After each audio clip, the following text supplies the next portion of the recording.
my love. Welcome to the Godly Femme podcast. My name is Chumoke Win, and here we discuss all things Christian hypergamy, leveling up, and godly femininity. Check us out at godlyfemme.com. So my husband and I have never argued. We talked about this a little bit on our platform, Win at Love, where we coach Black Christian women to date for marriage. But I'm going to talk about it here and give some context, and hopefully the different lessons that I'm going to share with you, it will help you in your preparation to be that godly hypergamous wife. So first, let's understand what arguing is. The way that I define it is just manipulation and pride, right? We're not talking about a disagreement. When I say my husband and I have never argued, this does not mean that we have never disagreed. I am not a pushover. I'm not a doormat. We are not the same person. We have disagreed. But have we ever argued, bickered, yelled at each other? Two people are going back and forth? No, that's never happened between us. So that's what I mean by we've never argued. And when you engage in that type of arguing, it's manipulation because it's just two people trying to make the other person think how they think, process how they process, and essentially be them. There's no acceptance. And it's pride because two people are fighting to be right and not righteous. There's a lack of humility when two people are arguing. So that is what I mean when I say my wife and I, no, my husband and I have never argued.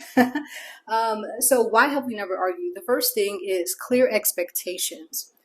Ladies, do not leave your happiness to chance. When my husband and I were dating and courting, we laid it all out to the best of our abilities because, life throws things at you that you probably didn't expect, and maybe you should have thought of it before you got married. But, for the most part, the big things we discuss. We discuss things like expectations around lifestyle, expectations around finances, expectations around gender roles, expectations around sex, expectations around, I'm trying to think, but we discussed it and we laid it out. Too many women, they are so afraid to say what they really want, to share their desires because they're afraid of losing the man. But you have to remember, you're the prize. What are we talking about here? Okay, you need to break off that people-pleasing spirit and just be honest with the men that you're dating. And if he doesn't accept that, then that's okay. You go find someone else that will, right? So for me, I had made a decision in my mid-20s that, hey, I want to be a stay-at-home wife. Okay, I'm like, look, I paid one big girl bill, and I said, ooh, I do not like this. I do not like the financial brunt being put on me. That's not my thing. That's not my thing. I would rather do other things within my specialty. So we had clear expectations as far as specialty, and in our specialties. And when I say our specialties, masculine men are wired to pursue, provide, and protect. Okay, feminine women are wired to nurture, all right, to receive, right? But if you don't understand that and you go into a relationship or a marriage and you both are doing 50-50 and you both are trying to do each other's role and each other's job and responsibility, even though that's not your specialty, it can cause a lot of unnecessary arguments over time. And both your happiness and his happiness is going to dwindle because you both were not honest with what you wanted and what was going to give you a sense of peace, rest, and happiness in your marriage. So that is something that you have to consider. You have to have a clear expectations. So my husband and I, we don't argue that much. Well, we don't argue at all, but we don't have major disagreements because it's very clear. Okay, my husband provide. Why am I arguing? What is there to argue about? Right? If my husband is providing, if my husband's pursuing me, taking me on dates, and my husband's protecting me and his family, what is there to argue about? Oh, because he left the well, he doesn't do this, but because he left the seat up, or some women, they argue for things that are so trivial, right? Things that are so trivial. Now, if that trivial thing was part of someone's expectation, then okay, that could be a problem. But if it was never agreed upon and if it was never spoken about, then yeah, of course you're going to argue, right? you're going to argue. It's like if you get with someone and you both have not made your expectations known, you have not made compromises, and you have not agreed. We're talking about agree, fight to agree where you can. If you haven't done that, then yes, you're going to argue a lot with men, right? So this is the reason why I encourage women to be hypergamous. Why? Because less arguments. Less arguments. A lot of people, one of the leading causes of divorce is finances, right? But when you marry a man who can provide and he's giving you rest, and you are able to operate in your God-given femininity, right? There's not much to argue about.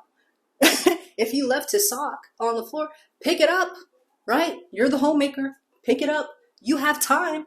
Pick it up. You're not working 40 hours. It's okay, right? It's not a big deal, right? You don't now expect your husband to pull all of that weight simply because, there's a clear expectation he's providing and I'm keeping the home, right? Now, I'm not saying that your husband should just be a pig or, not be considerate of you. That's not what I'm saying. But I'm just saying that, you're not going to be fussing at him of, hey, the dishes aren't done, right? And you're expecting him to specialize in what you're doing.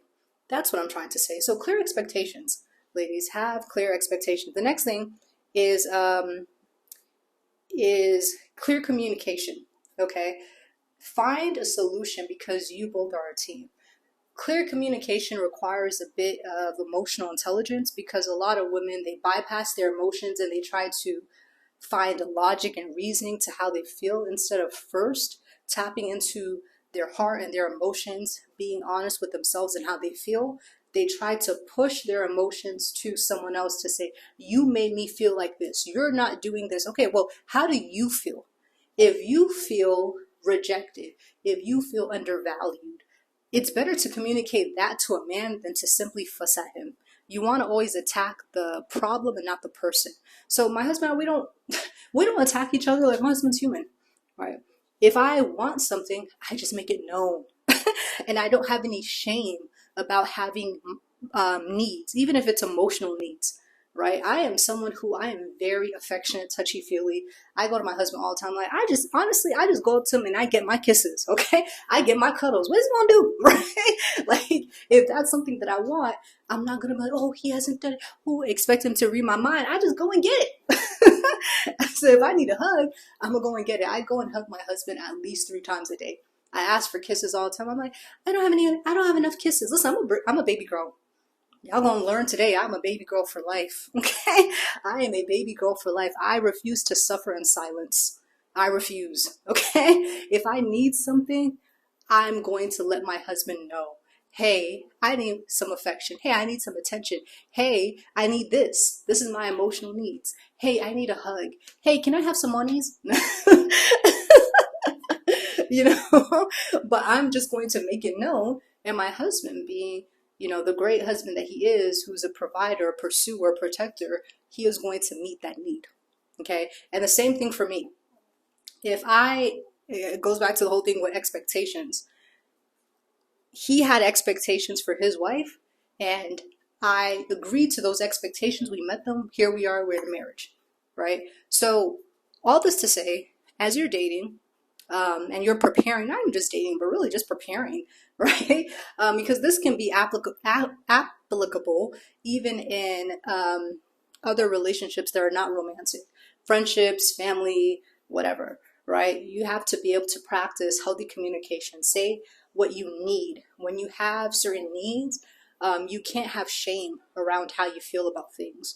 And I know that requires some therapy for some of y'all, because some of y'all don't like to say that you need something because of trauma. And when I told someone so-and-so, or my parents or my ex, and they laughed at me and they didn't meet my emotional need. Okay, well, listen, unpack that in therapy. But at the end of the day, this is something that you have to have when you come into a marriage, so that you can have a chance for a happy marriage and not leave it up to chance. Okay, so that's what I have to say. Let me know what you think, and I'll talk to you later. Bye.